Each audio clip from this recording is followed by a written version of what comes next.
Hello everyone! Today I want to talk about lean. You know, lean, it's this toolkit that you can use to eliminate waste in your processes and make your company all better and stuff. Or is it? Is it just that? Or is it something more? Because actually, I think that lean is often misunderstood greatly and it's something a whole lot more. And to understand what it is, we have to take a look at the Confucian roots of lean.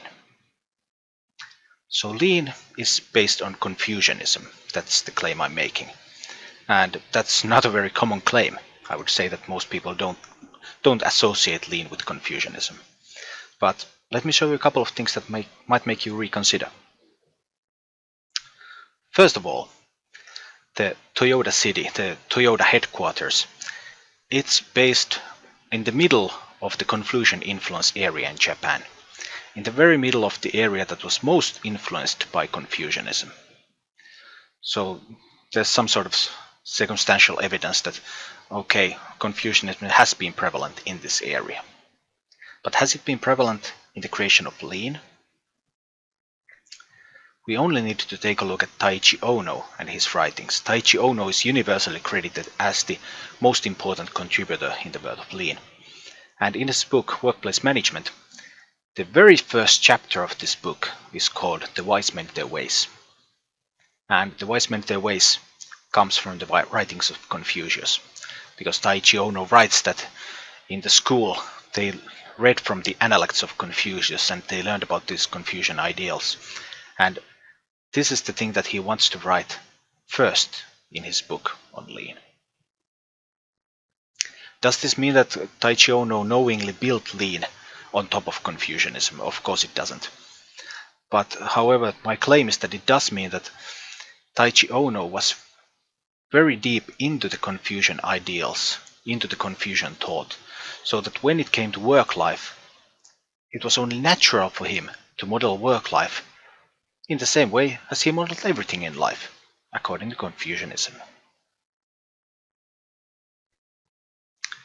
So what does Confucianism say? The core Confucian belief is that human beings are teachable, improvable, perfectible to personal communal endeavor, especially including self-cultivation and self-creation. This is quite key to understanding lean. Okay, so we have this regular toolkit of eliminating waste. Perfectible. That sounds like a match, and it is. But this view of human beings as perfectible implies something far more than a toolkit for eliminating waste. And that's exactly my point. Lean is something far more than a toolkit for eliminating waste. In fact, this Confucian view of lean implies that lean stands on three pillars. It stands on perfection of the product, so maximizing customer value, perfection of the process, so elimination of waste, and perfection of the individual, which in lean manifests itself in the words respect for people.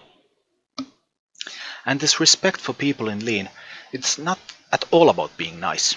Of course, being nice helps you get to your goals, but that's not the point. The point is that according to Confucianism, each human being is perfectible, and each human being should strive for self-perfection.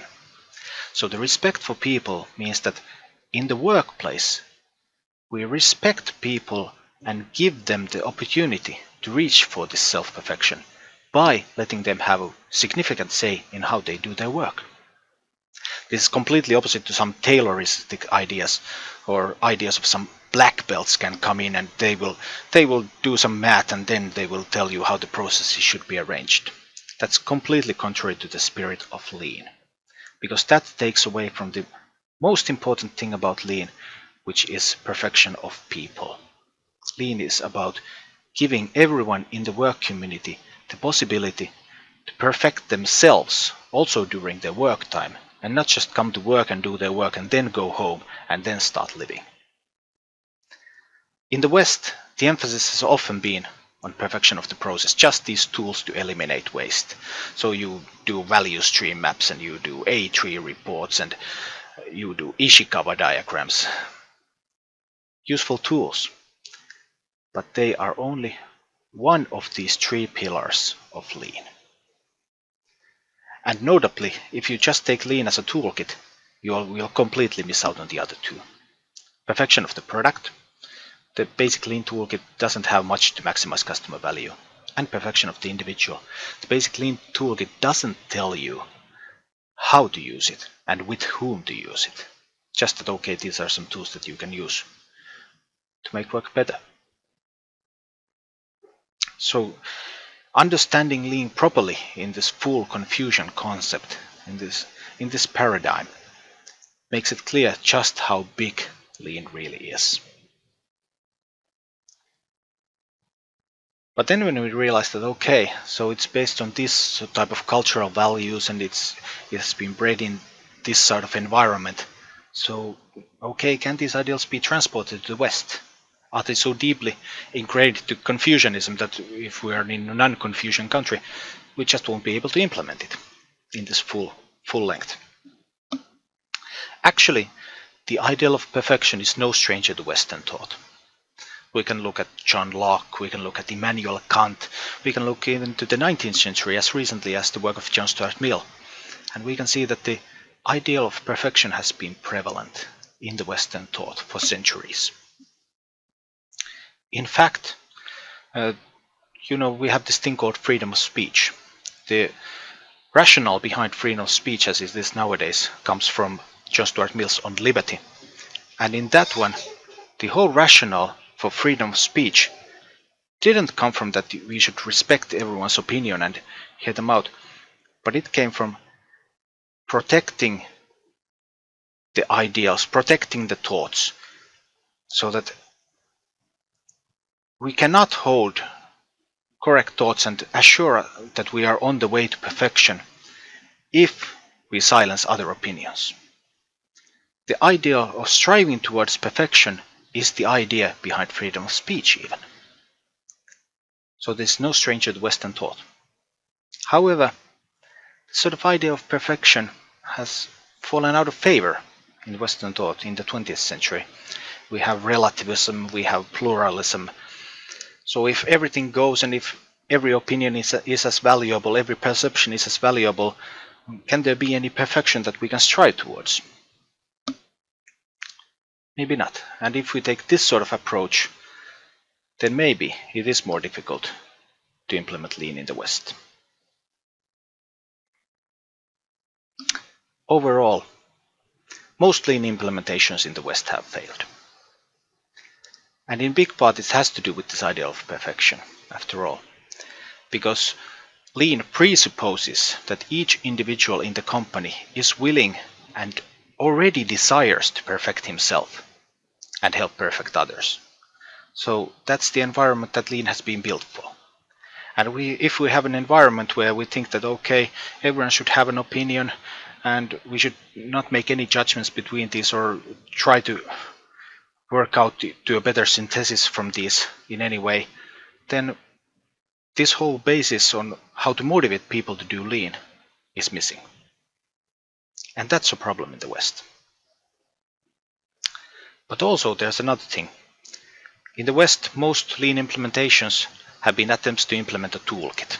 Just this perfection of the process part, forgetting about customer value and forgetting about people. And implementing lean as a toolkit is also not going to work, because you won't get the full lean package.